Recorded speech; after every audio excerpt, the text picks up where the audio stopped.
Kasako Media, one power ahead. Hii ni yetu sote. Hello, jambo na habari. Hapa ni Kasako Media nikiwa na mmoja wa mchezaji wa zamani sana wa Regie des Eaux. Nipo naye leo napiga ma story kidogo. Alikuwa ni mchezaji lakini from now ni shabiki. Atatuambia kwa nini aliamua kutoka kwenye uchezaji kiasi kwamba aje kupenda kuwa shabiki wa Regie des Eaux. Mambo vipi? Poa. Mzima? Sana. Okay, nani wakuitwa? David, Davma, Elumiana, Elato, Yampela, Inda, ya utantoka, prono personnel, crampoti siko senitete. Oh my god, mbona jina ndefu sana kiasi kwamba hata mimi mwenyewe hata sielewi. Ndo hivyo tu. Mbona umeamua kupenda jina kama na hilo? Ni kawaida tu. Jina lako nzuri ni jina lako la halisi kabisa ni lipi? Nina majina mengi ya uhalisia, ukipenda unaniita Devi, ukipenda unaniita Davma, unaniita Gile, Baba Giome, Baba Biti, Baba La na wengine wapo nyuma. Okay, anyway, ulikuwa ni mchezaji wa Regie des Eaux hapo kabla, lakini mpaka sasa hivi umeamua kuwa shabiki. Hiyo hapo umetokana na kitu gani? Na kipi kilichosababisha mpaka wewe kutoka kwenye uchezaji ukaja kuwa shabiki? Ya, mimi nafikiri kwa hilo swali ni kwamba mimi sijawa shabiki. Ila tunaweza tukasema pia hivyo kama ni ushabiki kwa sababu sijajibezi sana kwenye masuala ya mpira. Nafikiri kwenye ligi hii tu hapa hivi kuna mechi moja ambacho nimeshachomoka ambayo ni ya Etoile. Bahati nzuri na bahati mbaya watu wa Etoile hatukuchomokaga hapo, tulipiga zetu forfait. Kwa tuseme kifupi mimi ni mchezaji. Wewe bado ni mchezaji? Yeah. Lakini mpaka sasa hivi timu yako inacheza leo lakini wewe upo nje, kwa nini? Ya, kuna sababu moja wapo ni kwamba mimi bado ni majeruhi.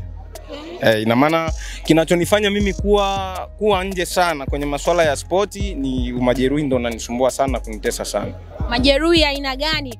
Watazamaji wangetaka kujua ni kitu gani kilichosababisha. Unasema ni majeruhi, ndio hatujakataa. Ni majeruhi gani ambayo sababisha kiasi kwamba wewe unakuwa unakaa nje every day? Ya, nafikiri kwamba nina injury ambayo kwa wenzetu ambao walishavuka huko inaitwa cheville. Ya, kuna cheville pia kwenye kidole kikubwa cha kidole gumba upande wa mguu wa kushoto pia na penyewe pameteuka.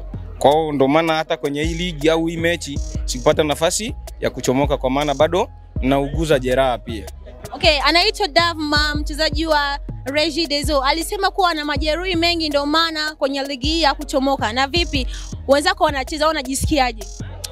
Ya, kwa upande wangu mchezo kwangu hujanifurahisha kwa maana tukiangalia vizuri uhalisia kitimu, timu yangu bado haijafanya kazi. Yaani haijafanya kazi kabisa kama inavyotarajiwa.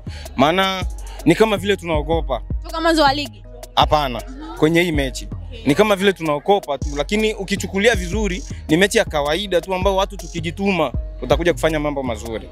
Ujifanya mambo mazuri? Yeah. Na vipi labda wewe kama mwenzao, kwa nini usiwashauri wacheze vizuri kwenye mchezo huu? Ya, nafikiri nimeshakuja kueleza makocha hapo kwamba wajaribu kuangalia kuna mambo ambayo labda yanasumbua timu yetu, kwa sababu kinachosumbua timu yetu sana ni upande wa ukabaji. Kwa upande wa katikati ukabaji unasumbua sana. Maana mpira wa kambini au mpira wa hapa Afrika tukiangalia mpaka na Tanzania na nini, wachezaji wengi hatuchezi kwa kuchunga posti, bali tunacheza kwa kuchunga wachezaji wenzetu. Ina maana wanashindwa kutembea na wachezaji wenzao. Ina maana wanawaachia nafasi za kucheza wenyewe wakati huo uwezo sisi hatuna. Kwa hiyo ukabaji ndo unasumbua timu yetu pia.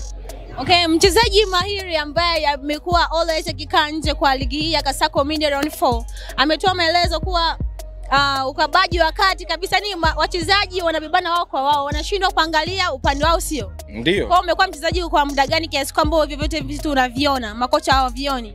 Ya, mimi nafikiri toka kizalikio kwanza mimi ni mchezaji, kwa sababu pia ukizingatia kwamba ni uhalisia wa familia, maana familia ni kipaji. Hicho ni kipaji cha familia. Pia nadhani kwa daraja la kwanza mimi nilianza kuichezea toka 2018. Ndo nilipanda Regie des Eaux, nikawa mchezaji wa Regie des Eaux mpaka kufikia leo. Mpaka sasa hivi miaka mingapi hapo kati? Yaani tukiangalia vizuri ni miaka kama 7 hivi au 8 hivi au 9 hivi. Ya, nipo tu ni mchezaji wa Regie des Eaux.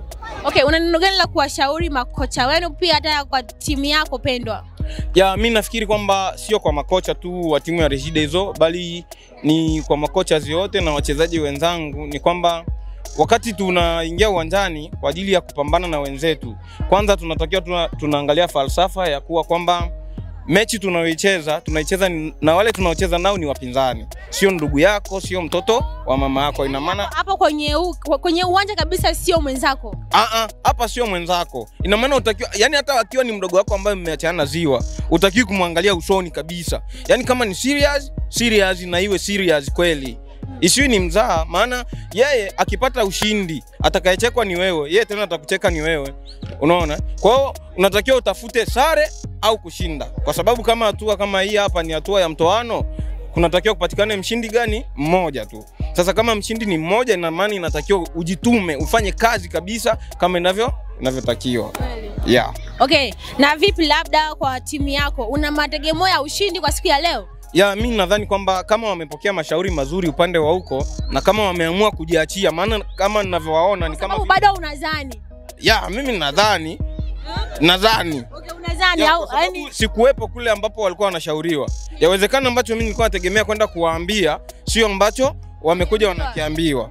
Unaona? Kwa hiyo nadhani kwamba kulingana na mashauri ya coaches, mashabiki ambao walikuwa nao pale nje, matokeo yatakuwa ni mazuri. Okay, neno moja kwa wana Kasako Media. Ya, kifupi tu nawapenda sana. Nawapenda sana. Ya, natamani haya mambo yawe endelevu sana. Okay, ladies and gentlemen, nilikuwa na Davma ambaye ni mchezaji wa Regideso, lakini kwa round hii yupo nje, afu anaangalia tu wachezaji wenzake na kuwapa mashauri kadha wa kadha. Ikiwa ndio Star 73 hapa ni Kasako Media, nyuma kamera ipo Omicani Kikofia. Goodbye. Kasako Media, one power ahead. Hii ni yetu sote.